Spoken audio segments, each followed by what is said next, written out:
Hello everyone, इस video में हम लोग इन्वायरमेंटल स्कैनिंग, यह जो आप लोगों का एंटरप्रेन्योरशिप है, इसका सेकेंड चैप्टर जो कि आप लोगों का है वातावरण का सूक्ष्म अध्ययन, इस चैप्टर को आज के वीडियो में हम लोग पढ़ेंगे। तो चलिए हम आज की क्लास को स्टार्ट करते हैं। और देखिए, अगर आप लोगों के पास यह बुक है तो आप बिल्कुल इस बुक को लेकर बैठिए, आपको बिल्कुल समझ में आएगा। हम हर एक वर्ड को यहाँ डिस्क्राइब करेंगे, ठीक है, तो आपको समझ में बिल्कुल आएगा, ठीक है। और अगर यदि समझ में नहीं आएगा तो आप कमेंट सेक्शन में हमसे पूछ सकते हैं। तो चलिए हम सबसे पहले समझते हैं कि पर्यावरण क्या है। तो देखिए, पर्यावरण क्या होता है कि हमारे आसपास जो माहौल है, जो परिवेश है, जो वातावरण है, उसी को हम क्या कहते हैं? पर्यावरण कहते हैं। तो पर्यावरण का क्या अर्थ है कि वह माहौल, परिवेश या वातावरण जिसमें एक जो एंटरप्रेन्योर जो है वह रहता है, ठीक है, और वह अपने आप को इससे अलग नहीं रख सकता है। यानी कि जो एक उद्यमी होता है, एक साहसी होता है, वह अपने आप को पर्यावरण से अलग नहीं रख सकता है और वह अपना अस्तित्व बनाए रखने के लिए वह पर्यावरण के साथ जो है वह मिलकर काम करता है। यानी कि एक एंटरप्रेन्योर के लिए जो इन्वायरमेंट है वह कितना ज़रूरी है। तो देखिए, एक एंटरप्रेन्योर जो है वह अपने इन्वायरमेंट से ही क्या करता है कि कोई भी अपॉर्चुनिटी को ढूंढता है और उस पर वर्क करता है और देन प्रोजेक्ट को स्थापित करता है, ठीक है। अब चलिए हम समझते हैं, पर्यावरण समझ गए हम लोग, अब समझते हैं कि सूक्ष्म अध्ययन क्या होता है। अब देखिए, यहाँ पे एक इन्वायरमेंट का एक आप लोगों के ऑथर हैं जिन्होंने परिभाषा दिया है।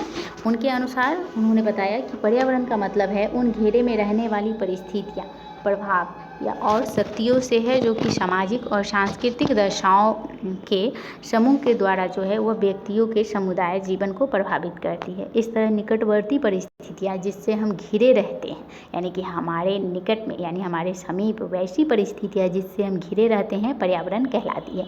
ये परिस्थितियाँ प्रकृति प्रदत्त भी हो सकती है, यानी कि यह नेचुरल भी हो सकता है, या फिर ये ह्यूमन बीइंग के द्वारा भी यह जनरेट हो सकता है। यानी कि इन्वायरमेंट की दो परिस्थितियाँ हो सकती है, एक प्रकृति प्रदत्त और दूसरी मानव प्रदत्त। इसकी एक खास विशेषता यह होती है कि यह पर्यावरण इसमें रहने वाले व्यक्तियों को प्रभावित करता है। यानी कि जो इन्वायरमेंट है वह अपने वातावरण में रहने वाले लोगों को प्रभावित करता है और व्यक्ति भी इससे प्रभावित होते हैं, जिसके चलते यहाँ निरंतर बदलाव आते रहता है। यानी कि हमारा जो इन्वायरमेंट है वो कैसा है? डायनेमिक है, जिसमें निरंतर जो है और बदलाव आते रहता है। पर्यावरण कभी भी अस्थायी नहीं हो सकता है, ठीक है। उसके बाद देखिए, सूक्ष्म अध्ययन क्या है। तो देखिए, जब किसी भी तथ्य या पहलू का गहनता से जांच किया जाता है तो उसको हम क्या कहते हैं? सूक्ष्म परीक्षण कहते हैं, यानी कि उसी को स्कैनिंग कहते हैं।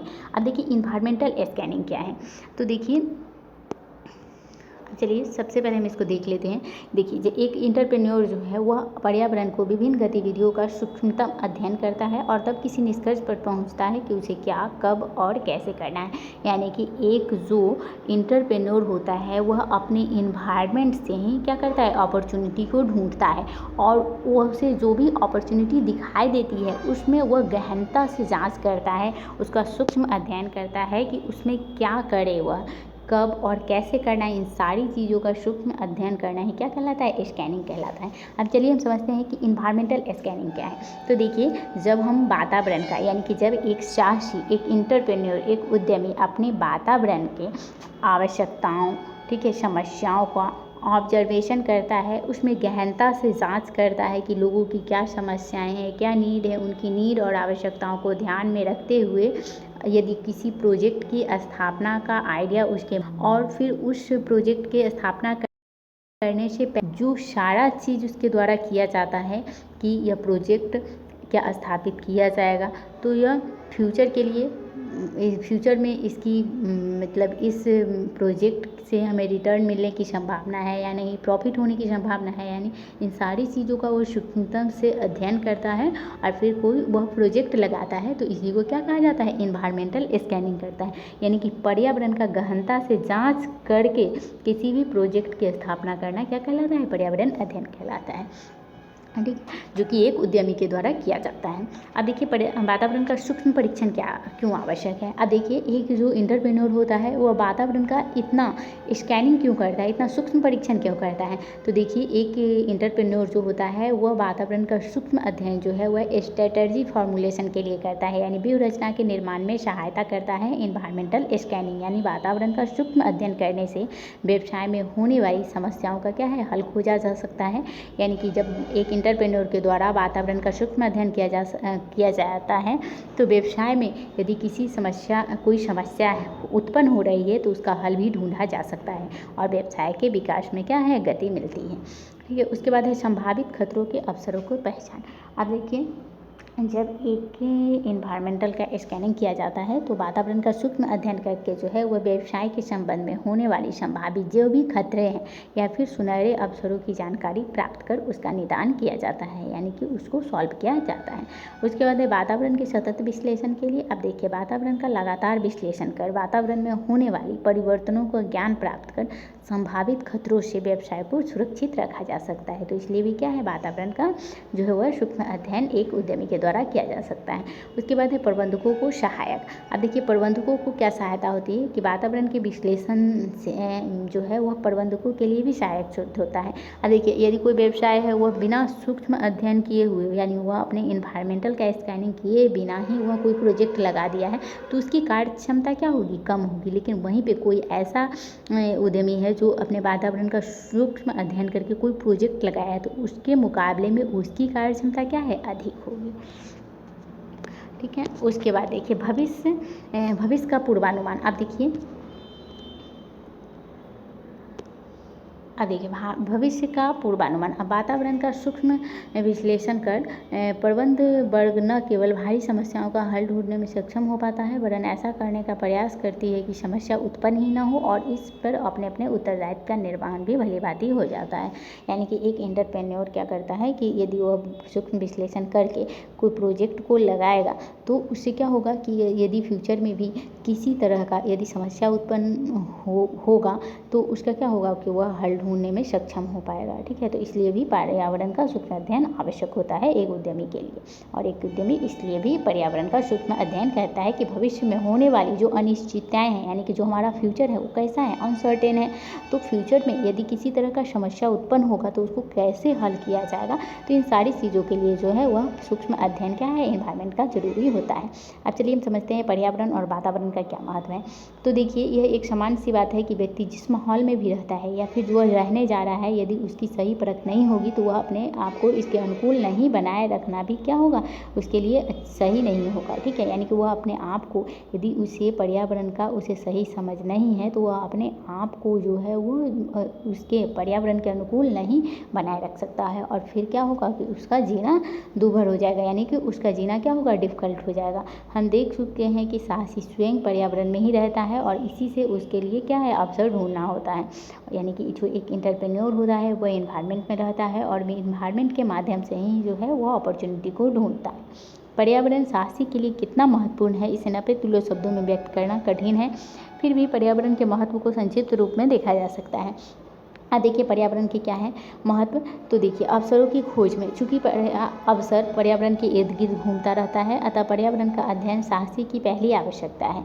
नए साहसियों के लिए यह वरदान है। यानी कि कोई भी एंटरप्रेन्योर जो है वो जो है इन्वायरमेंट के इर्द गिर्द रहता है और इन्वायरमेंट से ही क्या है, उसे अपॉर्चुनिटी मिलती है।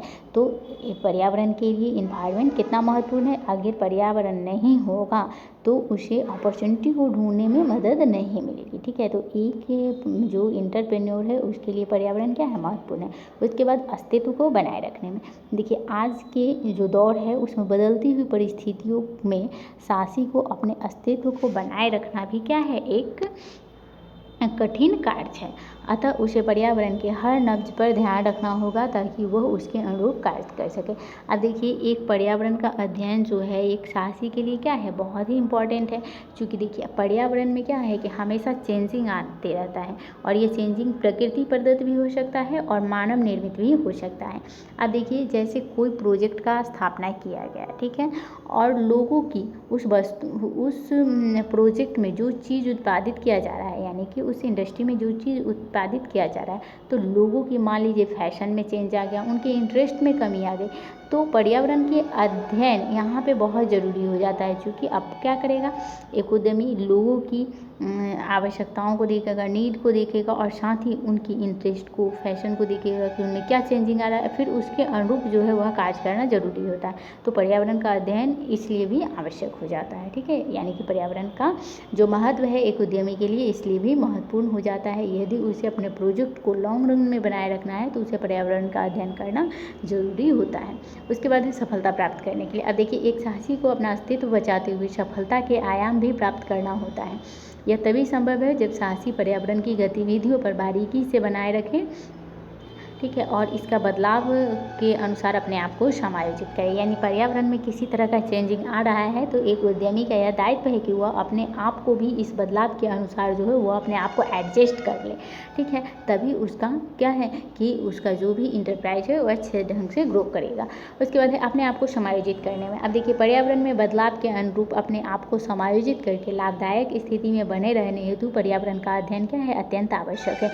सोवियत रूस में उथल पुथल के चलते होचेस्ट जैसे कई कंपनियों को भारी नुकसान हेतु किंतु सजेस्ट करने रहने के चलते इसने IPCA लिमिटेड के रूप में अपने आप को बदलकर आज लाभदायकता की स्थिति में बनी रही, ठीक है। तो इसके अतिरिक्त क्या है, पर्यावरण अथवा वातावरण का महत्व साधनों का प्रभावशाली उपयोग, प्रभावी नीतियाँ बनाने में सहायता और अवसरों के सदुपयोग व्यवसाय को दिशा निर्देश प्रदान करके किया जा सकता है। तो देखिए, जो एक उद्यमी होता है उसके लिए पर्यावरण का क्या क्या महत्व होता है। तो सबसे पहला महत्व क्या देखे थे हम लोग,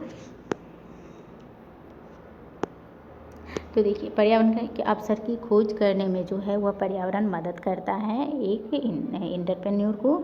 दूसरा था अस्तित्व बनाए रखने में, यानी कि इन्वायरमेंट जो है किसी भी व्यापार को अस्तित्व बनाए रखने में भी जो है क्या करता है, मदद करता है। उसके बाद था सफलता प्राप्त करने में, यानी कि सफलता प्राप्त करने में भी जो है एक एंटरप्रेन्योर को मदद करता है इन्वायरमेंट। उसके बाद अपने आप को समायोजित करने में जो है वह सक्षम पाता है एक एंटरप्रेन्योर। तो इन सारी चीज़ों को महत्व जो है वह पर्यावरण में के लिए है। उसके बाद है पर्यावरण के प्रकार। अब देखिए, पर्यावरण के नेक्स्ट टॉपिक आप लोगों का है पर्यावरण के प्रकार, जो कि दो प्रकार का होता है, एक है आंतरिक पर्यावरण और दूसरा है बाहरी पर्यावरण। अब देखिए, आंतरिक पर्यावरण के अंतर्गत वैसे घटक आते हैं जिन पर एक एंटरप्रेन्योर का कोई नियंत्रण जो है, एक जो एंटरप्रेन्योर है उसका नियंत्रण होता है, ठीक है। यानी आंतरिक पर्यावरण के अंतर्गत तो वैसे घटक आते हैं जिन पर एक उद्यमी जो है वह नियंत्रण कर सकता है, जैसे कि भूमि, उत्पादन, पूंजी, श्रम, भवन, संगठनात्मक ढांचा, इन सारे पर एक एंटरप्रेन्योर के द्वारा नियंत्रित किया जा सकता है, इसलिए इसे हम बोलते हैं आंतरिक पर्यावरण के घटक। और दूसरा है बाहरी पर्यावरण। तो देखिए, इसके अंतर्गत वैसे घटक आते हैं जिन पर एक साहसी का कोई नियंत्रण नहीं होता है, जैसे कि इकोनॉमिक, सोशल यानी आर्थिक, राजनीतिक, तकनीकी, प्रतियोगी, ग्राहक, आपूर्तिकर्ता, बाजार आदि। तो ये सारे बाहरी घटक हैं जिन पर एक उद्यमी, एक साहसी, एक एंटरप्रेन्योर का कोई भी नियंत्रण नहीं होता है, और एक घटक जो है वह एक एंटरप्रेन्योर के कार्यकलाप एवं नियंत्रण को प्रभावित करते हैं। यानी कि बाहरी घटक वैसे घटक होते हैं जिन पर एक एंटरप्रेन्योर नियंत्रित नहीं कर पाता है, और एक एंटरप्रेन्योर जो है वह इसके अनुसार जो है अपने आप को एडजस्ट करने की कोशिश करता है। वहीं पे आंतरिक पर्यावरण वैसे घटक हैं जिस पर एक एंटरप्रेन्योर का नियंत्रण होता है और वह पूरी तरह से इसको नियंत्रित कर सकता है, ठीक है। आई होप कि आपको समझ में आ रहा होगा। उसके बाद देखिए आप लोगों का, अब देखिए यही आप लोगों का यहाँ चार्ट भी बना के बुक में दिया हुआ है कि इन्वायरमेंट के दो पर्यावरण के दो अंग हैं, आंतरिक और बाहरी पर्यावरण। अब आंतरिक पर्यावरण में भूमि, उत्पादन, पूंजी, श्रम, भवन, संगठन ये सारे आ जाएंगे, और बाहरी पर्यावरण में आर्थिक, सामाजिक, राजनीतिक, वैधानिक और तकनीकी, प्रतियोगी और ग्राहक, ये सारे घटक आ जाएंगे, ठीक है। तो इन सारे घटक जो भी आप लोगों के इंटरनल इन्वायरमेंट के और एक्सटर्नल इन्वायरमेंट के हम नेक्स्ट वीडियो में आप लोगों के साथ डिस्कस करेंगे, ठीक है, कि पर्यावरण के सूक्ष्म जांच, पर्यावरण का जो आंतरिक पर्यावरण है और बाहरी पर्यावरण, ये इसमें क्या क्या चीज़ें आएंगी, जैसे इकोनॉमिक इन्वायरमेंट में, सामाजिक इन्वायरमेंट में, यानी कि जो आप लोगों का सोशल इन्वायरमेंट है या फिर जो पॉलिटिकल इन्वायरमेंट है, इसमें कौन कौन से वैसे तत्व आएंगे, ये सारी चीज़ों को डिस्कस करेंगे, ठीक है। और चलिए हम एक और आप लोगों का अच्छा ठीक है, इसको हम कल कर लेंगे, ठीक है। आज के वीडियो में इतना ही रहने देते हैं। अब हम नेक्स्ट वीडियो में आप लोगों के साथ डिस्कस करेंगे कि पर्यावरण सूक्ष्म जांच को प्रभावित करने वाले घटक कौन कौन हैं, ठीक है। यानी कि पर्यावरण की सूक्ष्म जांच को कौन कौन से घटक पर्यावरण को प्रभावित करते हैं, तो इसको हम नेक्स्ट वीडियो में करेंगे। आज के वीडियो में इतना ही रहने देते हैं, तो मिलते हैं नेक्स्ट वीडियो में। तब तक के लिए थैंक यू वेरी मच।